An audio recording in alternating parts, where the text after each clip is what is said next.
Hey, Chris, I'm too mad. Can you start us off? Welcome back to Starcastic Remarks, Only Stars fan-led podcast. Wow, that was It's weak. it's the podcast of the team who scores no goals, and we just play defense. Yeah, so after scoring like 6, 7 goals in 3 games in the first 7 games, now we've scored 2 No more in 2 goals. games. No more They're goals. not. They're not allowed. But this is not surprising for this Stars team. It's been like that for a long time now. So anyway, guys, welcome back to Sarcastic Remarks. Along with Chris, I'm Ryan. And Stars lose tonight with a final score of 2-1 in overtime again. And Yeah, this it's time literally it the was exact a same different thing. goaltender. And it was a different goaltender today, too. No, what? Oh yeah, the Hawks had a different goaltender. Yep. Yeah. So, Andre played well both of these games, and he did not deserve to lose either one of those games. But I don't really. Alas, here we are. Yeah, right. So, sorry, it's been a week for us because it's been rough at work for me. But anyways, so the game on Sunday sucked, and we just weren't playing well. Today we played well, and we weren't getting any kind of, I guess, execution out of any of the scoring chances we had. I think we had 3 breakaways, right? Yeah, I think We had so. 3. And one of them was Gary Onoff, and then They were all shots from the dot. Like they were just at the dots, and they're like, "Okay, I'll shoot now," and they weren't good shots either. well, we just had opportunity after opportunity after opportunity, and it was just not going in the net today. I don't know what the deal was, so really frustrating. And then another moot point for the Stars is they continue to take penalties. Yep. Yeah. It's extremely mean, frustrating to watch. Watching these today, it seemed like they were completely like on top of us and not on top of the Hawks. But I mean, it keeps happening, so it can't just be that the refs suck. Because I mean, there's got to be something going on. So I don't know exactly what it is. You have any hunches? Uh, we have dirtier players. I know that's not true. I don't know. I mean, it's not like we have Sean Avery or Steve Ott anymore, or even Antoine Rousseau. It's just Radulov wasn't even playing tonight, so yeah. I don't know what the deal is. It's just stick infractions every time. Like and they seem soft. Like especially that Klinger hook. Like whatever, dude. Right, and I understand that, but the refs are going to make bad calls regardless. They're never going to be perfect. That's the human error in the game. But at the same time, the Stars should be killing those things off. And that was, like, in the second period, we were all over them. All over them that first maybe 13 minutes or so. And maybe even the first 15 minutes. And, of course, we take a penalty that could or could not be called a penalty, whatever. Okay, we still have to kill it off. And then Janmark scores the goal for the Blackhawks, which, by the way, he has 5 goals now. So he had 6 last year in all the games last year. So unless he doesn't score any more goals for the rest of the year, he's going to eclipse his goal total from last year. Well, that kind of makes sense. I've seen a bunch of people talk about that on like Facebook groups and stuff too. And they're like, "Oh, see, guys, we shouldn't have gotten rid of Janmark." No, it's because he's playing like almost double. So he is playing top 6 minutes. He is playing better than he was with us, but he's also playing a lot more hockey. Like it just makes sense for him in his career. He wants to become a better player. So he's going to go to a team where he can play more. Like it made sense for both parties for him to leave. Right. So. Quit talking like you knew Janmark would have been a top 6 forward this year, because no, even if he was on our team, he still wouldn't be. He'd probably be a 4th liner with us, which is why he left. Right. Yeah, that's why. So you're not smart. Shut up. He wanted the extra time, and the Stars were not going to give it to him. It sounds kind of like Patrick Laine in Winnipeg. They were never going to give him first-line minutes like he wanted, so they traded him. And now he's playing on the first line, and he actually got, I don't know if you saw, but he got... I did. For the whole third period, and then, half of the second period. And everybody's like, "Oh, it's Tortorella. Everybody hates Tortorella." And it's not Tortorella's fault. Laine does... I mean, with John Tortorella, that coach, you have to, You have to work hard to get the ice time. Just because you make a bunch of money doesn't mean you're gonna get the ice time. Anyway, I'm getting off the topic, but anyways, penalties bad. Penalty kill bad. Yeah, Penalty that's true. kill has been bad too. We saw we're at like what was it? We're killing off like barely 80%. Yeah, which is not good. Like that's pretty trash. And the percentage tonight didn't help at all. So yeah, I think it's coming down to penalties and freaking score on your scoring chances. Like I mean, we had a lot of shots tonight, but just put the dang puck in the net. Like Well, I mean, think about all the chances we had. We had on the power play, we had the shot from Ben from his knee that he didn't even get on net. He just totally missed it. We had the breakaway from Foxa. We had the breakaway from Como. We had the breakaway from Garyanov. What else did we have? We had the almost goal by Hintz, his second of the game, and he just missed it. I guess I don't know. It was behind Lankinen. It was behind him, and nobody else knew where the puck was except for Rope Hintz, and he just missed it. So maybe it's just puck luck. I don't. I think is that it? I think especially this game we were unlucky. We had some bad puck luck, but last game it was more sucky. Like I was happier watching this game. I felt like this was a better game. It's just very strange playing much better and getting the exact same result. Like the overall team game was better, but individually players weren't better. I don't know how that makes sense, but like Well, and again, this goes back to don't take stupid penalties, and don't even give them a chance to like even think about taking a penalty or calling a penalty. Don't even let the Zebras even think about it. Move your feet. Don't just use your stick, because that was the turning point in the whole game. Was that penalty and that Yenmark goal? Because then they came out in the third and they were slaughtering us, like play wise, not in the goal department or anything like that, but they were after us, especially in that first 5 minutes of the third period.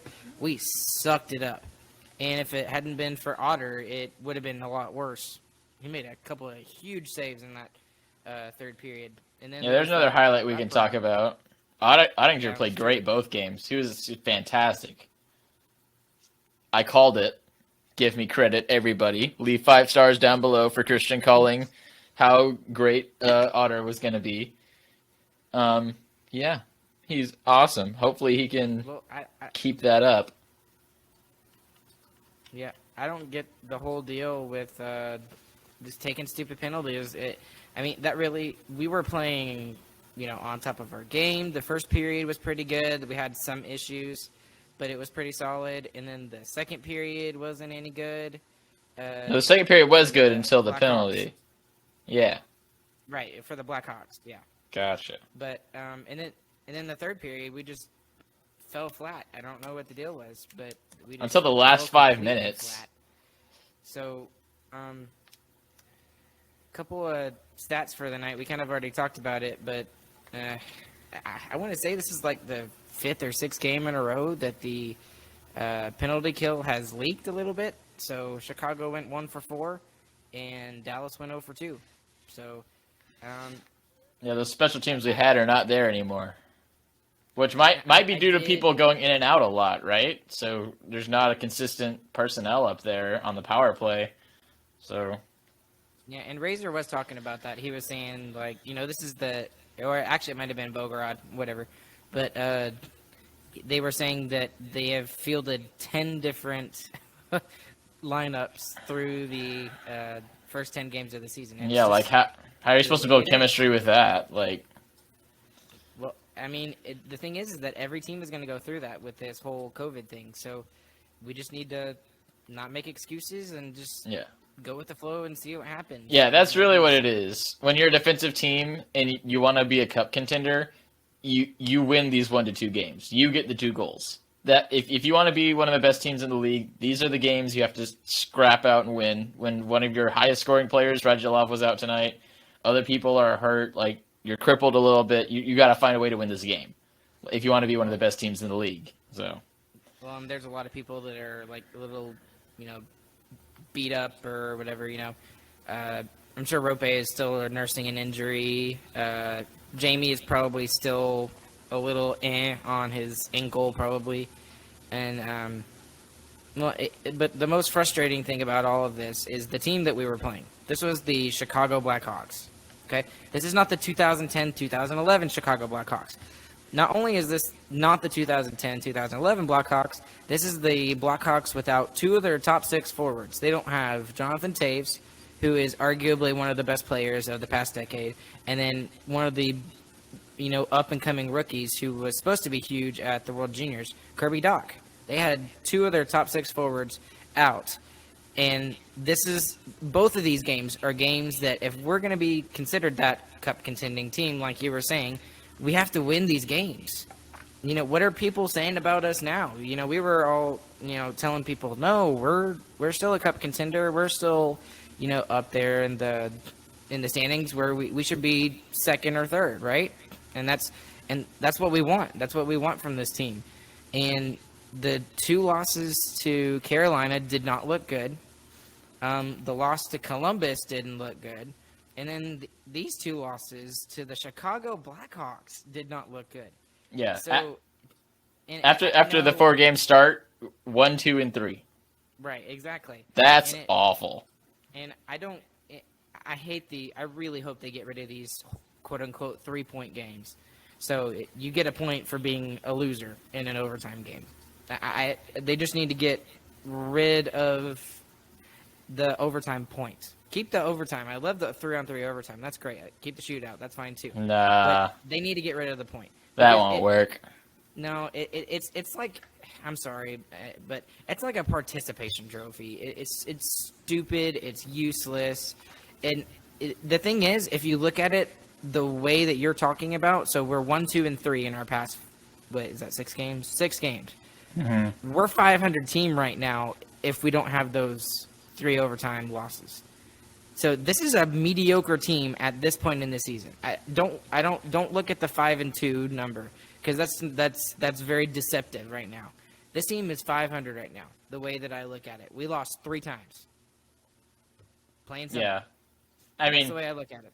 I get your whole idea of it, but like, there's a reason why they gave the point. So they used to do it that way, right? They used to go to overtime, and you say whoever wins overtime gets the point. Well, what happens is teams would just not try and score, and then they would just split the point in a tie.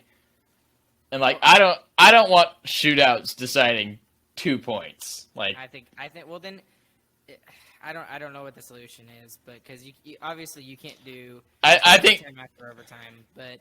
I think there's no perfect solution to regular season hockey, and it's just that's the way it is. Hello, cat.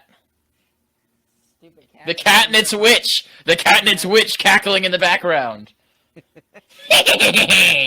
Yeah, my cat. For those of you that are just listening on podcast, my cat Binks, who is a black cat, decided to jump up onto the desk without any knowledge of me, and he almost knocked over my Dr. Pepper onto the laptop. So. And then his wife cackled like a witch. I know, right? You can see her in the background. So. All right. Well, anyways, so super frustrating. That's just the general overview of tonight. 2 games that we should have won, especially tonight. I felt like we were the better team tonight, and we just didn't take our chances. And when we we took stupid penalties. Okay, that's the other thing. So one stupid penalty got us screwed over. That's what happened. That's my outlook in a nutshell from this game. Okay, so we've been really negative. So let's talk about something good that happened. And we kind of hit it a little bit. Jay got Otter's fabulous. Yeah. Really good. So 931 save percentage despite the overtime loss tonight. Really good hockey player. Saved 27 out of 29 and saved 3 out of 4 on the power play. So he's looked good. So you could see it in the first 2 games that he won, and he got lucky because the Stars gave him a bunch of goal support. They gave him 6 goals in his first win and 7 in his second. I wish we had a few of those right now. Yeah, right. I would take a couple from those and put them in these last 2 games. In those 2 games, you could kind of tell he was having a little bit of an issue, like looking through the traffic and everything. trying to look through bodies to find that puck. And grabbing rebounds. And grabbing rebounds. But the past 2 games, he's looked excellent on both of those things. Both of those things, he's looked tons better. So I've really enjoyed watching him play. So I hope that can just carry on, because that would be fantastic if we have 2 great goaltenders again. So I was honestly a little bit surprised that he was going to get the start tonight. So maybe that was the original plan after the whole Hudobin debacle. I was really scared for a second. I thought it was going to turn into like a team issue. Yeah, the way he said it was so weird. I know. Like, internal issue. Just say he missed practice. Well, that kind of leads me to believe that maybe he did miss practice, but maybe there was something else behind that, because that, I don't know. That just, you think it's a conspiracy? No, I don't. It's a I just don't know. It seemed like there was something else there that they probably just dealt with, and it's at this point it's not a big deal. I think Bones just doesn't know how to talk good. I think he's bad at talking good. Maybe that's true. Just the way he came out and said Dobby will not be playing tonight. He's not even going to be on the team. Dressed for the team in this game. It was weird. About Sunday. That was weird. So, I'm glad that both our goaltenders are doing great, but I just wish we could get him the wins. I mean, he's 2-2 now because the Stars couldn't figure it out tonight. So. You think you got to find the goals next game, so I don't think that they can continue this much longer. It'd be pretty impressive if they could. So. Right. So. We're hopeful. I feel like if we played like this and we just got we scored the chances. Like, we take the chances, we put them in the back of the net, we'd be fine. But that just didn't happen today. So I really like the addition of Jason Robertson on the line with Hintz and Gurianov. What did you think about that? Yes, that was very good. I like Robertson. He should have scored a couple times. Come on, Robert. Idiot. Score the puck. But anyway, yeah, he looked good with him. He looked fast. He looked like he was taking his shots, too. He wasn't just deferring to the other 2 guys. He's holding his ground. So, yeah, I think he played great. Right. He's got a two-game point streak now after scoring the butt goal, and then that was a beauty. That was a beauty. Or as I think Josh put it, he said the badonkadonk goal, and he's got himself an assist tonight. So, pretty good. Pretty good. So, those are the only 2 good things I can think of. Well, I mean, and we would be talking about a lot more good things if we had won the game. Because honestly, we didn't play bad. We really didn't. Yeah, that's what I was trying to get at earlier. Like, as a team, we played decent, but they're like I said, in the preseason stuff. Like, we need someone to step up and decide to play good. Rope tried, but he couldn't finish the deal. So we need one guy to step up and take the goals that are available, because they were available. We just need someone to cash them in. Yeah, Foxa could have scored. Como could have scored on his breakaway. Like half of the team could have. Yeah, right. Yeah, and Ben had his chances. Heiskanen had chances, and then Alexiak even had a chance too. So that was really frustrating.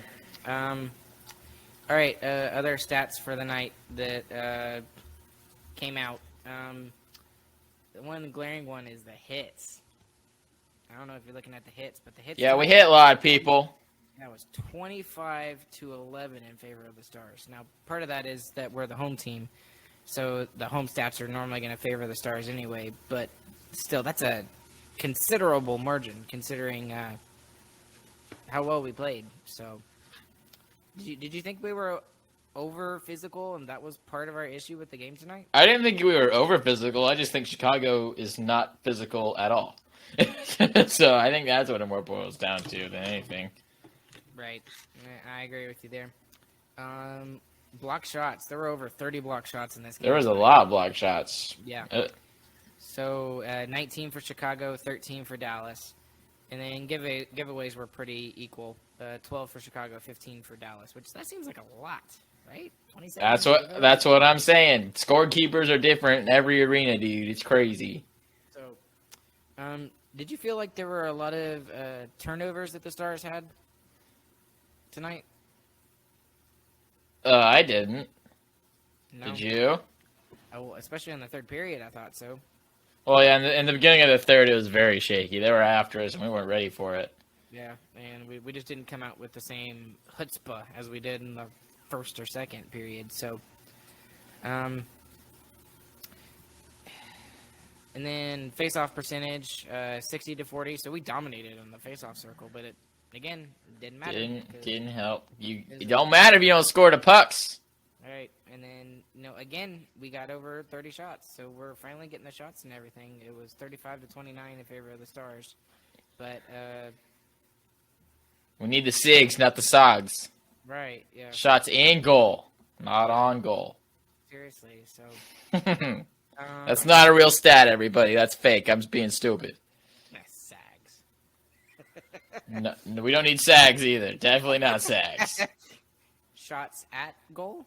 Nope, Is no. that a thing? No. All right. All right, the next game's on Thursday against Carolina. Go watch it. Yep.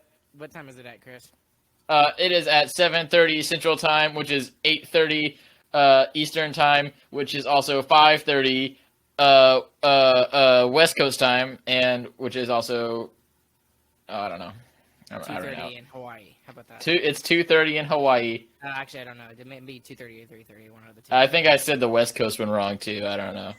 No, you were right. West Coast is 2 hours behind us, so you were right. Boom. Smarticles. Smarticles. I like that. That's engineering right there, baby. That's the best you could come up with is smarticles. Hex yeah. Hex yeah. Okay, guys.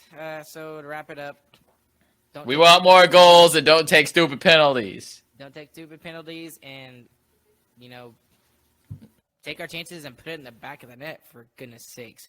So, all right, that's gonna do it for us tonight.